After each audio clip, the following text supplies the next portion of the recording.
first of all, you're all very welcome, and the second event of the year for the Sustainability Community of Practice, and we're going to be getting a keynote address from Ronan Guest on sustainable procurement, and really trying to get his valuable insights about developing and implementing effective sustainability procurement strategies.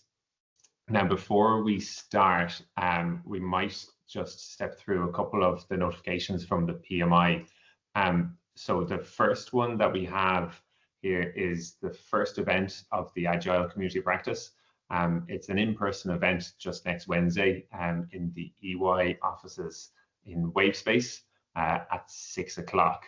And we have Paul McConnon, who's going to be leading the community of practice, speak alongside Jill Dippendale from PMI, and they're going to be discussing the imperative synergies between project management and product management. So it is really exciting, again, another community of practice being mobilized within the PMI.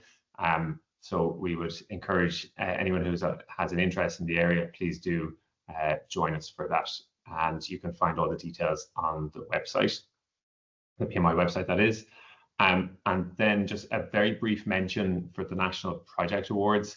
The submissions are now open, and they close in just about over 6 weeks' time, and the awards itself are on the 6th of November. There's a number of different categories. We won't step through each of these, each of the 7, and there's also special categories as well on the future work excellence, and then on compliance really with the UN Sustainable Development Goals. So I think with that, then we can bring it back to today.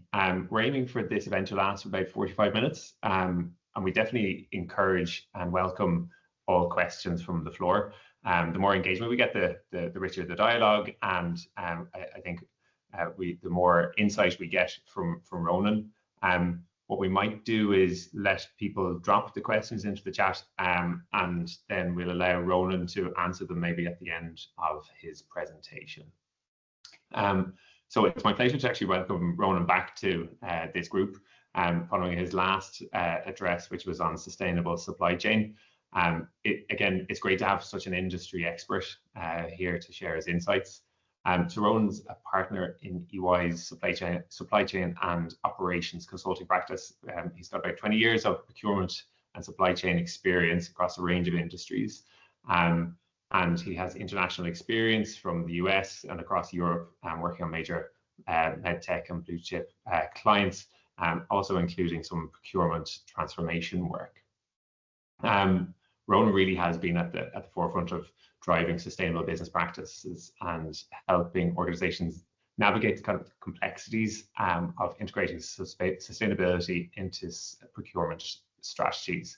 And really, this is where he focuses his work in EY on really enabling clients to achieve their sustainability goals. So in today's session, we're delighted to have Ronan share his insights and call out really kind of how procurement can, I guess, go beyond just contributing to environmental and social goals, but also to drive innovation and create long-term value for organizations. So with that, I'm going to hand over to Ronan now. I might get you to share your slides there, Ronan, please.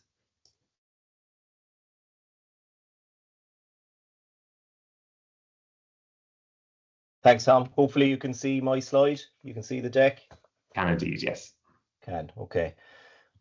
We will kick it off. So firstly, thank you very much, and thank you for the intro, Tom. Thankfully it was recorded. It was really, really nice, and I will be using it in future presentations as well. So look, guys, Ronan Guest, I'm a partner in our supply chain and operations practice, and I have, to Tom's point, a deep understanding of procurement operating models, and effectively driving sustainability goals and sustainability development across global supply chains. It's my pleasure to be here today. I am going to start with 2 apologies in advance. So firstly, I am suffering a little bit from hay fever, so apologies if I do need to go on mute and get a drink of water. I do have a raspy voice, so apologies in advance for that. And then Secondly, I'll apologise for Tom for scheduling this when he knew it was going to be 25 degrees outside and we were getting our summer in Ireland. So thank you to those people that are on the call. For me, it's really, really great to be able to sit down for 45 minutes and discuss kind of my passion and what I love talking to clients about. So for today, and I'll try and get through the slides as quickly as we can, right? So for me, we've done the introductions. I'm going to spend a little bit of time in, I suppose, first of all, baselining procurement, right? And giving you a sense of the evolving nature of the procurement function, what has happened over the last number of years. I suppose I have the unique perspective of being in industry, being at the coalface and understanding, seeing firsthand the impacts, and seeing firsthand the value that a integrated procurement strategy can drive for an enterprise. And I'll touch on that as we're going through, as I'm going through the presentation. I will talk to current key challenges as well. And I think the most important word there is current, because I think you'll all be pretty familiar with everything that's been going on in the supply chain world and how the word even supply chain has been elevated across the last number of years, all the various impacts, the complexity it drives, and quite honestly, the need for resilient supply chain management. And we'll go through that as well. And I think it's important, and it's a disclaimer, it is truly dynamic. So what we talk about today may be different tomorrow, and there may be a new impact next week. So that's why I'm calling out current key challenges. We'll then pivot into kind of what we want to talk about today, which is really around sustainable procurement, and driving that sustainable procurement strategy across the enterprise. And the way I would kind of liken it is, it really, for me, sustainability starts at the top. And as you're driving it into the organization, it really needs to be part of your culture. It needs to be part of your mission and values. And it then permeates down into your actionable strategies. And I'll talk through kind of those strategies that we can do. And then we'll touch a little bit on the barriers. We'll touch a little bit about the risks and the challenges about embedding strategic or sustainable procurement. And then we'll talk about the opportunities, because for me, as the evolving nature of procurement, it's really gone from, and I'm going to lead into now the intro to procurement and how we see it, right? It's gone from being kind of that historical cost center or cost managers to now being effectively strategic enablers or value generators.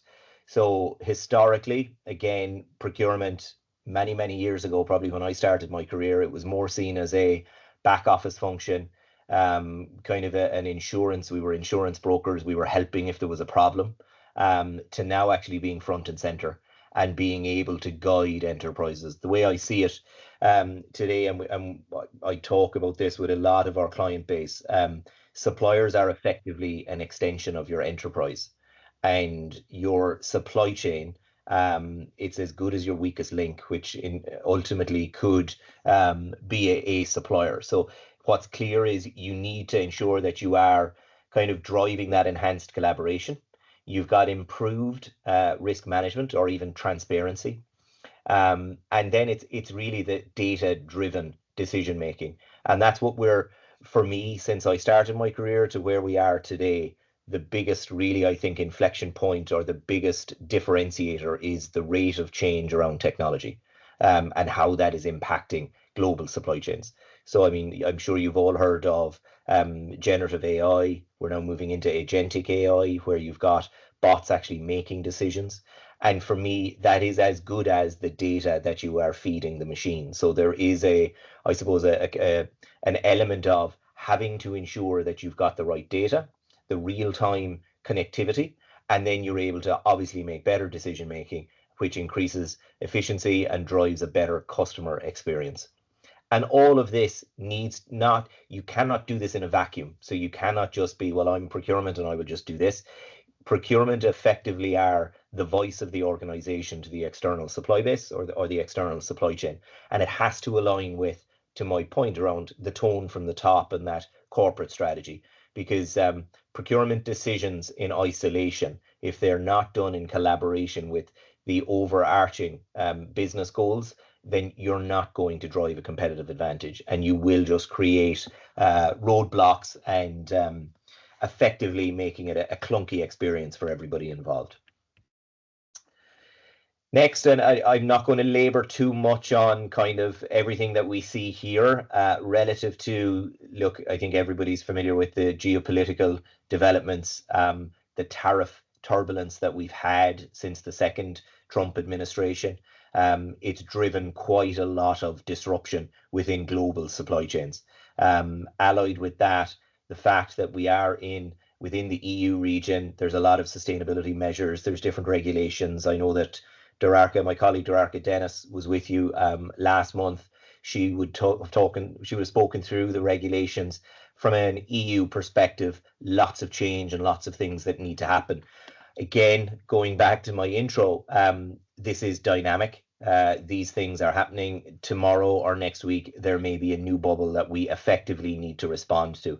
And I think that's where the resiliency comes in. And for me, resiliency and sustainability coexist.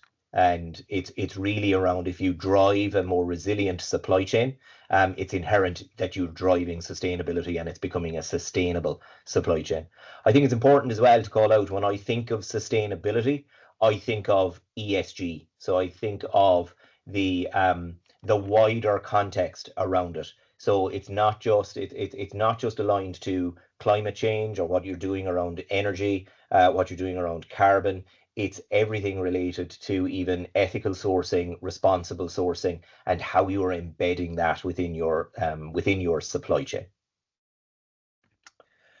So next slide, making it a little bit more relevant from a sustainability perspective. And really, if you think about the previous slide and the complexity that drives relative to how organizations need to be set up to manage their supply chains, you then on top of that drive in the sustainability goals or the sustainability measures and what's driving that effectively.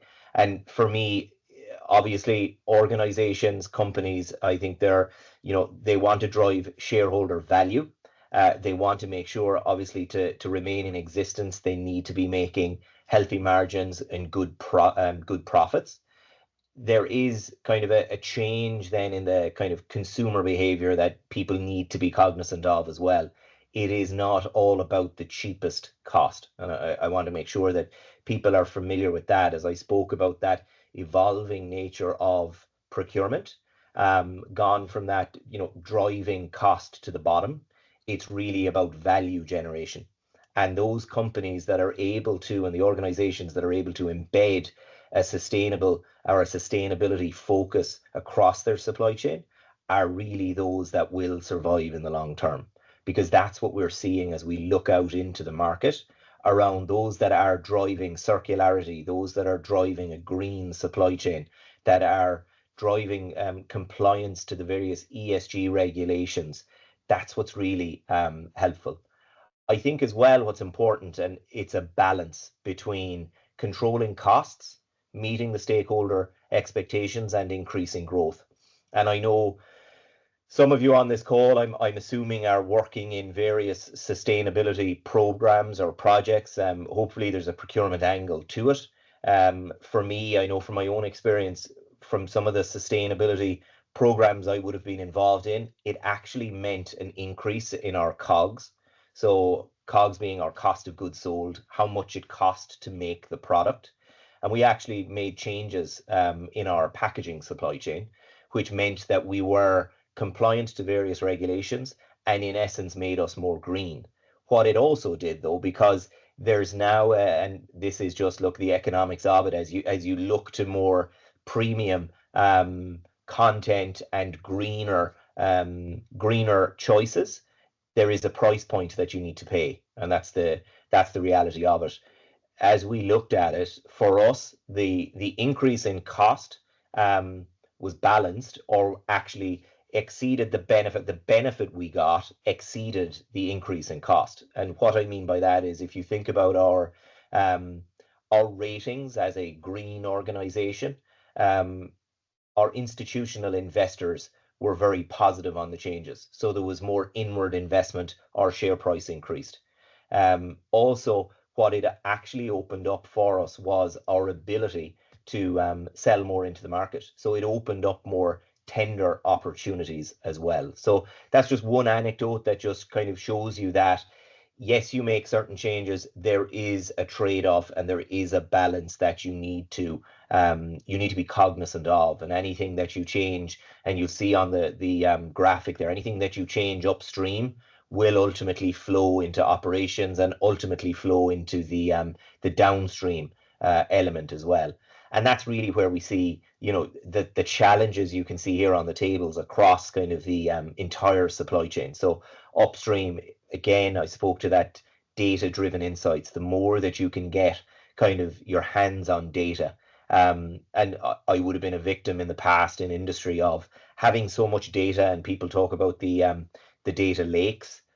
For me, it was a data swamp. There was so much data there. I got lost in it, quite honestly. There is now much better ways of organizing data through AI, through machine learning, through driving different taxonomies, that I do feel there is a marked there's a marked advantage and benefit now if you're starting on your journey, as there were, you know, 5 to 7 to 10 years ago. The other piece as well around operations. So as you're looking at kind of the different energy conservations, the environmental piece, the piece as well that I think should be called out is from an Ireland perspective, especially, we think of kind of our energy profile and our dependence on energy. That's going to be a struggle as we look out over the next number of years, is balancing our demand just even on the grid from electricity perspective to then being able to maintain or even deliver on our sustainability goals, both as a nation and for organizations that are on the island. And then downstream, obviously, as we get closer to our consumer and our ultimate customer, it's really around meeting their requirements. So pretty confident that the kind of the rate of consumer behavior, the changes have really kind of exponentially increased over the last number of years relative to, I think, the Gen Zs and the millennials. They're now happy to even pay that little bit extra for ensuring that they're buying a product that they know is engaged in or involved in the circular economy, that it's not just going to landfill, that the material that it is made up of, it is coming from a sustainable origin, that it is free from any kind of human slavery, it's certified, and it's a sustainable supply chain. And I think that's vitally important as you think about, if you're thinking about driving sustainability into your supply chain, what are the key elements from my customer all the way back through operations and upstream, and how do I actually ensure that we're working through?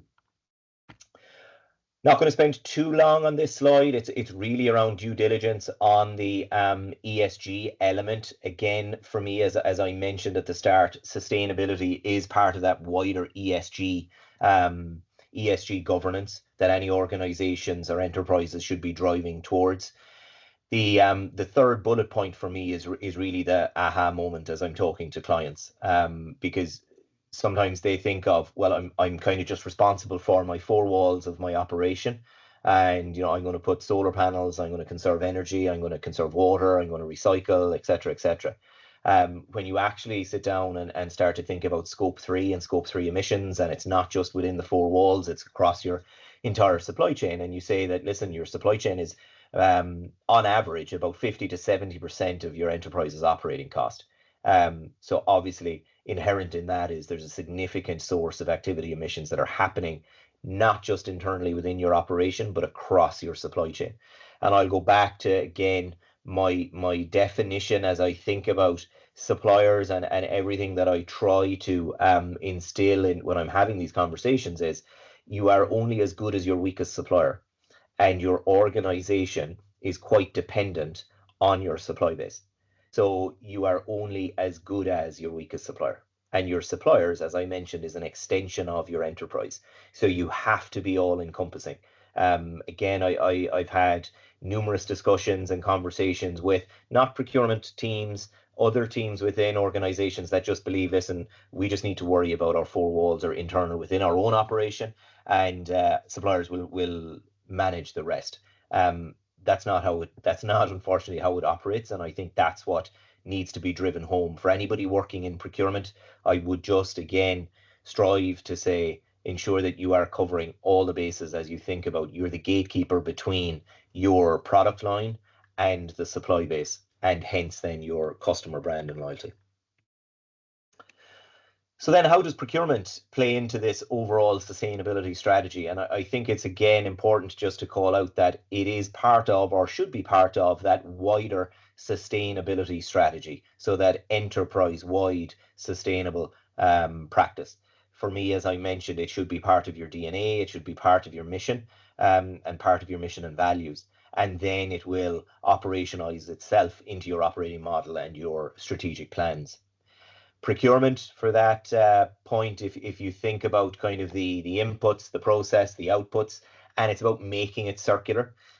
So gone are the days of it being just a linear kind of upstream in terms of the raw material to downstream, that it's with the consumer and then we forget about it. There's now that constant link back into how do we bring kind of certain products back to life? How do we recycle some of that content to ensure that we are driving that circular economy that we've all heard about? From a procurement perspective, you can see there, look in the bullet points, it's really kind of those elements that will inform the overall sustainability strategy. So supplier selection, and what I would say here is what's key is around your category management, your category plans, your effectively your due diligence and your screening of your suppliers before they even make it onto an approved supplier list. So it's what are the areas that you want to focus in on, whether it's certifications, whether it's certain elements of their operations that you want to understand, how much of their material that they utilize is recyclable content, any of that detail. And once then you have them selected, it's how you manage and how you measure. And I think that's vitally important as well. Life cycle assessment is, and I've touched on it a little bit. There are even organizations or companies now that will come in and they will assess your environmental impact on your product from your product range. I've seen it before, and it will even tell you, here's all the carbon emissions and here's certain changes you can make, whether it is, relaxing some tolerances, whether it is changing material, or even changing design. And they will then allow you to understand or help you to understand if there are certain changes you can make that would make the product more recyclable, certain design changes, etc., etc. And what that ultimately will do is obviously minimize that impact on the environment. And then you get into effectively the policies and the sustainable procurement policies, and it's ensuring that the organization understand the commitment to sustainability. And there has to be a clear guideline around how you're driving sourcing decisions with a sustainability lens. And I think what that does then is ultimately plays into that overall sustainability strategy. Finally, not going to touch on it too much. I've already mentioned around data-driven decision making. It's really, guys, ensuring that you've got clear metrics around how you drive that supplier sustainability, because it helps on the maintaining and measuring part. There's no point in just having the policy and saying, right, that's that box ticked, we don't need to do any more. Obviously, sustainability by virtue of the name means that you are maintaining and you are sustaining the level that you require to drive your business. And then some other just key elements around embedding procurement. And I always like to just sprinkle in some kind of tangible data points. So within EY, we do an annual CPO survey. So we go out to the top kind of client base or communities across, it's sector agnostic. And we effectively survey the chief procurement officers to understand just kind of what are the latest trends, where are they investing their dollars, where do they see significant impact, and how are they aligning overall. And this is from the 2025 results that were published in March of this year. So 2/3 of the CPOs measured effectively were saying that they are aligning their procurement organization to organizational wide targets. So it's not just, and again, going back historically, really the priority, and there was number one, and there was only really one KPI, was cost reduction, year over year cost reduction. Looking now at a balanced scorecard for procurement, yes, priority is still cost reduction or managing spend.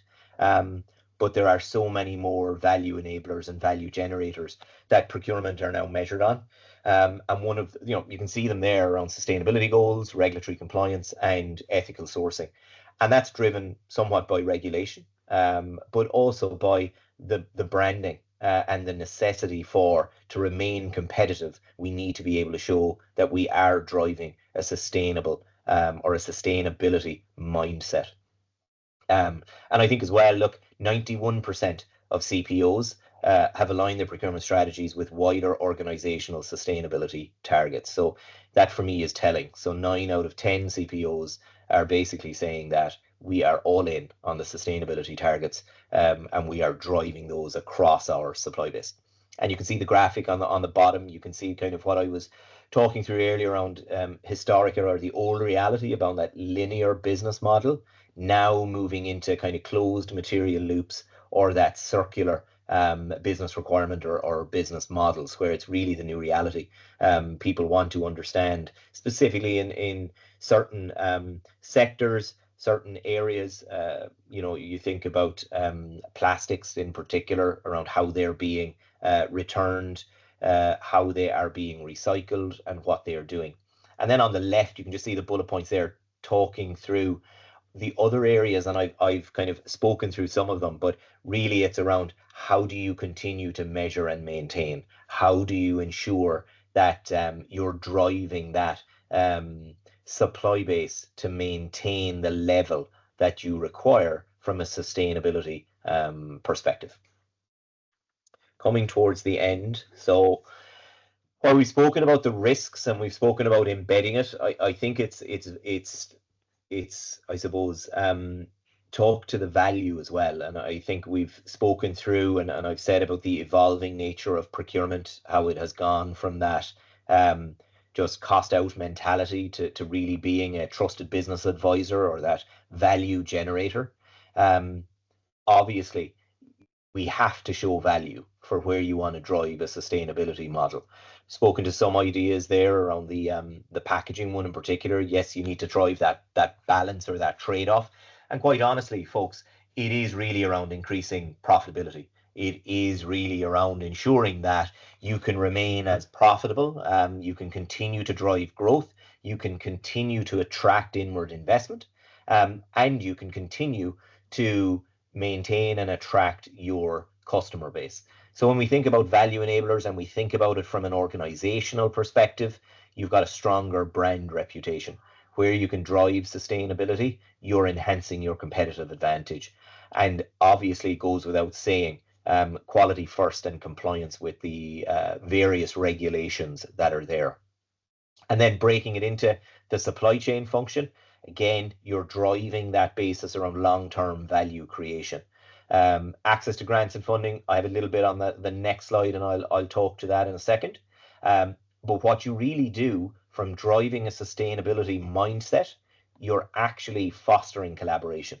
And you are, what I would say is you are advising collaboration, because you have to collaborate as a supply chain organization and a procurement organization across the enterprise to really understand for upstream with your R&D colleagues around what is the next type of product that they want to launch, what is the new type of material that they're looking for, all the way down to your, the operators in your manufacturing location around how they are measuring kind of productivity, what you can do from a sustainability perspective, and then even further downstream with your sales and marketing teams to be able to instill with them the value that is embedded in the sustainability piece that's embedded in various products that you've been working on.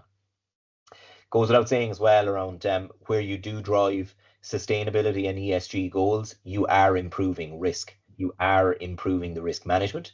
And I would even argue you are absolutely making a step change in your supply chain resiliency. And I think this is important to call out kind of the difference between risk management and supply chain resiliency. People sometimes interchange them. For me, risk management is really around having a risk register and understanding where risks are. Resiliency is actually your ability to respond. And I think that's an important point to make. So while some organizations have the best risk management register, it's only when something happens and there's a disruption that they really understand how resilient they are. So for me, and it's the term that I use as well is that bounce back ability. It's that ability to actually get back up, to know where to go, know how to react. And from a sustainability, if you can embed sustainability into your strategy, you are driving more resiliency. And finally, most importantly, ending with the customer, what they will see as you are driving a sustainable product out into the market or a sustainable service, it's really about that improved user experience, improved product quality, better service levels, premium pricing opportunities for the customer, but you would be, they will pay. That's what the data tells us, is that there is an appetite to pay that little bit more for that sustainable product. And finally, just the next slide. So as I do go out and talk to clients, or if I'm at any conferences, it's always an element of, well, look, this is all fantastic. Where do I even start? How do I go about doing this? For me, here's just a sense of what grants and what funding is available, both from an EU perspective and from an Irish perspective as well. And what I would just encourage, that if you are looking at trying to develop a sustainability strategy, whether that's around product, I would be going back to your local agencies, whether that's Enterprise Ireland, whether it's the IGA or your local enterprise office, and having a conversation relative to, look, I'm making certain investments, I want to become greener, I want to do certain things. They will be able to point you in the right direction relative to here's potential funding and here's what we can go through. So a lot of detail. Apologies for the I know you were just listening to me for the full, was it 30 minutes? We'll open it up to questions. I do hope that was informative. We will share the slides after, so please, if there are any questions later, please feed them back to Tom, but I can take questions now. And Ron, I think there's we've got them coming in. Actually, yeah, we've got a couple of questions, one in via the chat and one in through the Q&A. So we might just have a look at the one in the chat. I sent the Q&A there from Derval. So I don't know if you can see that, but it's waiting to open.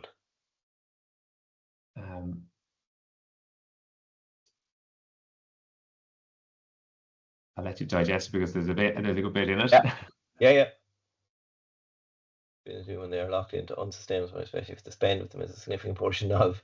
Yeah, it's a great question, and I could spend the day talking through this. And there's not, what I will say is, there is not, I suppose, a silver bullet for any of these. There are kind of elements within your supply chain where you will be sole sourced. There will be, and especially, look, from my own experience, if I think about medtech for a second, and this is prevalent, I think, across the medtech organization, for where you have kind of certain modalities of sterilization, that's all you can use, right? But and it's bad for the environment.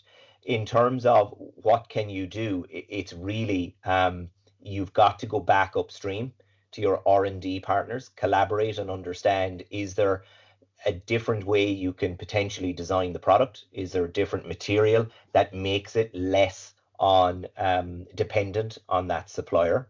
Unfortunately, if there's no other avenue, there really is no silver bullet. It's just the way you've got to manage it, and it's really around the product life cycle. Is it really necessary, depending on how big the product line is, etc.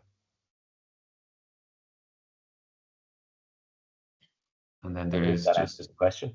I think it does. Dive into more detail. And then there's one just from Rebecca in the chat there. What are the most pressing challenges facing sustainable supply chains in Ireland and abroad? In Ireland, yeah. So, and I probably touched on these as I was going through the presentation, but if you think about kind of the issues at play as you try and get into, can you hear me? I'm just saying it's Can indeed, yeah. For some reason. My camera has failed me for some reason. But yeah, look, it's around regulatory, it's around financial, and even as an island of Ireland, it's about our network, our transport network. So from an Ireland perspective, and I think I spoke to it on the call, it's our reliance on our energy and on our grids. The regulatory compliance being part of the EU, ensuring that we're meeting our carbon emission goals. And then, yeah, I mean, transportation, as you think about it as a transportation as an island on the periphery of Europe, we are dependent on international transport, international shipping lanes. So we are kind of driving a lot of air freight. We're driving a lot of consumption and energy emissions as we think about our transport. As we think about globally, look, it's probably still the same things, right? It's traceability, it's the cost pressures, and the climate risks. But it's how you approach them, and it's around, again, going back to it. It's that collaborative approach. It's driving strong governance to my measure and maintain, and it's really innovating where you can to drive as much sustainable practices into your supply chains. Great, thank you for that, Roland. We have another couple actually have just come through the Q&A, and maybe I might ask you to stop sharing, and that might help with your bandwidth. I don't know if that's the issue, but there's a couple more questions just in the Q&A there. Sorry, is our biggest challenge that we don't? Is our biggest challenge that we don't have enough people with a sustainability mindset, or is the business still focusing on profit more than anything else? Look, I think for me, again, depending on what industry you're in, again, I go back to, you have to start the sustainability journey with the tone from the top and driving sustainability in as part of your culture, and as part of your DNA. And if it's and I would kind of liken it to, there were certain things in my own career when I was in industry where I was hit with certain things that I needed to do, and it was more of a have to but don't want to approach. I think you need to eliminate that thought process, and you need to make sure that the organization understands that if we do not start to instill a sustainability mindset, you will not succeed in the future. You will not succeed in the future. And I think that's becoming more and more prevalent as you look across various sectors around who or what organizations are growing faster. You'd be surprised if you just took a look at some of them, how sustainably focused they are, as opposed to those organizations that don't. Obviously, there's going to be exceptions for sure. And what I would say is they can coexist. So you can have a sustainability mindset and you can drive profit. Absolutely. It should not be seen as, if we employ a sustainability strategy, we are going to drive margin accretion. Absolutely not. Absolutely not. The next one there is, how can measure the success of sustainable procurement? Are there specific KPIs or frameworks used? Yeah, absolutely. And I can even share, Tom, I can share after this, if it helps, kind of certain KPIs that we would see across a procurement organization, that a procurement organization would instill around sustainability. And that can be around recyclable content. It can be around percentage of spend with diverse suppliers, percentage of spend with percentage of spend with diverse suppliers. It can also be around kind of those suppliers that are certified. So there are certain certifications that you can get, and you're probably familiar with EcoVadis in terms of an organization that will assess your supply base and will give you certification ratings and an understanding of where you sit within your certification. But I will also give Tom, I will share with you a table just around specific KPIs and how they would work. Yeah, that'd be great actually, Ronan, and we might add it into the slides. We'll put it into the slide, put it in at the end of the slide deck. Yeah, absolutely. And will slides, I'm assuming they will be shared. Yes, Tom. Yeah. Apologies, my camera's gone. I'm not sure I think it might be the heat. The 25. No problem at all. We might just take one more. There's one in the Q&A there. Now it's from just there. Are there clear regulations on ESG in Ireland? Are there clear targets companies need to achieve by 2030 versus 2050? So there are regulations really bound by, and Durarca, I'm assuming, would have kind of covered these off last month. But you think about the regulations around CSRD, you think about the regulation around CSDDD, and then you think about specific ones on the CBAM, for example, carbon border adjustment mechanism. So there are certain ones, and again, I'll add those. That we probably should have added those into the deck, but we will put those in terms of needing to achieve by 2030 versus 2050. Again, I'll put in kind of the timelines. Some of them, yes, you're bound by regulations in terms of when you need to comply, and that's dependent on the size of your company, revenue, etc., and headcount. And then there are also your own kind of organizations are coming out trying to, and effectively it's driving competition, and again, sector specific. Some organizations, some enterprises want to be the leaders in this space, and they are putting aggressive goals in place, and then there are others that are happy to be kind of the followers. But I'll put it so it is independent relative to kind of what your timelines are. However, some are bound by regulations, and I can put that into the deck as well, Tom. That'd be great. Thank you. I think we've time just for one more question. I see one just in the chat there. Where can sustainability be added in the planning process, in procurement or in planning stage/phase? Now, again, that's possibly one that would have been addressed by Durarca at the last day, but I'll let you give your view on that. Just when we say in the planning process, is that in terms of, just trying to understand, where can sustainability be added to in the planning process, in procurement or on planning stage phase? Yeah, look, reality is as upstream as possible or as early as possible. It's vital to ensure that sustainability is factored in. So what I would say, procurement planning, I would say at the start of the process, I would be thinking and I would be leading with a sustainability mindset. Brilliant. Ronan, listen, I just really want to thank you on behalf of everyone here who dialed in. That was an excellent presentation, really, really interesting, just to bring us, I guess, some insight into into procurement, but also into how dynamic a space that is right now, particularly given in light of those global challenges, and also with the focus now being turned to sustainability.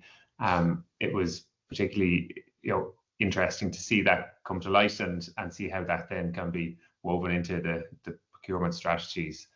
I just want to thank you on behalf of everyone, and also thank you to everyone who dialed in. Thank you all, and hopefully we'll leave you a small bit of time to enjoy some sunshine. Yeah. Thanks a million, Tom, and thanks a million to everybody. Apologies for the camera, not sure, but talk to you again soon. Thank you. Thanks all. Bye-bye.